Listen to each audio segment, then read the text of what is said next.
Hello! Good morning mga sisilabs! For today's video ay meron nga po akong pa-order na cake, bihon at saka kutsinta. Wow! So, itong cake nga po ay mocha flavor, 7x3 ang size pero almost 7x4 na. Okay lang naman pong masobrahan kasi kumarihin ko naman po yung umorder. Ito nga po yung first time na sumama ako sa aking video. Kasi ito daw po yung gusto ni Meta, yung nakikita na may tao sa ating mga video. Dumaan si Mama. Magpakatotoo na po tayo, andito tayo sa mundo ng vlogging dahil gusto nating kumita. Kaya eto, ako po ay nagbabaka sakali. Eka nga ay wala namang masamang mag-try. Sa mga hindi pa po sa akin nakakakilala, ako po ay isang Bicolana. Ang totoo ko pong pangalan ay Gigi or Pinadag Liponeo. Meron pong isang asawa at isang anak by heart.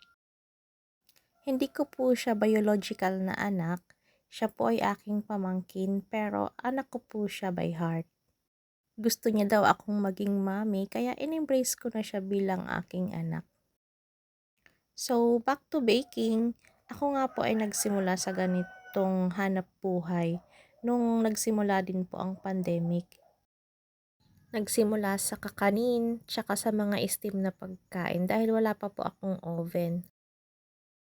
So, ayun na nga hanggang sa paunti-unti ay nakabili ako ng mga gamit sa pagbe-bake.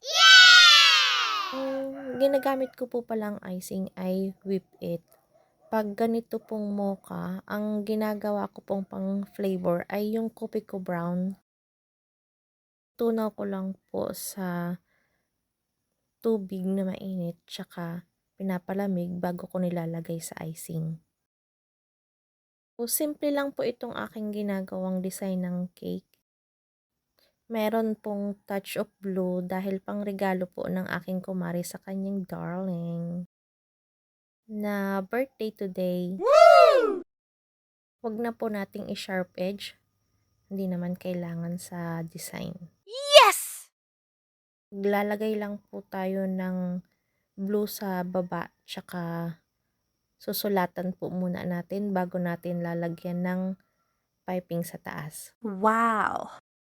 So, as you can see, ganyan lang po ako maglagay ng dalawang kulay sa cake. Pero minsan po, ginagamitan ko ng piping bag para mas malinis. Wow! Pakinisin lang po natin and then magsusulat na tayo sa top. Oh, ito na naman po tayo. Basta may dedication yung ating cake. Struggle talaga sa pagsusulat. Ewan ko ba? Tingnan nyo po, nakailang tutok ako bago ko nasimulan. Inaral ko po talagang magsulat sa cake dahil para sa akin, ang ganda po ng cake pag handwritten ang ating dedication. Pero hanggang ngayon hindi ko pa nga po ma-perfect.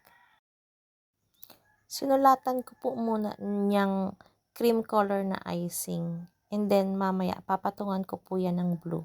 Wow! Kaya pagkatapos, kayo na lang po ang bahalang mag-judge ng aking sulat. Sa mga beginner pa pong baker, pwede naman na ako makapagbigay sa inyo ng tip Yes! sa pagsusulat po sa cake. Basta pagpababa, press natin ang piping bag para malaki yung line na ating magagawa. Pagpataas naman, release para maliit lang yung line. Wow! Okay, pipe na po tayo. 1M po yung aking gamit na piping tip. O, diba? Kaming mga baker lang ang may mga 1M. Meron pa ngang 6B. Okay, tapos na.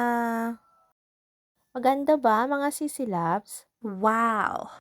Gumagawa po talaga ako ng mga package orders.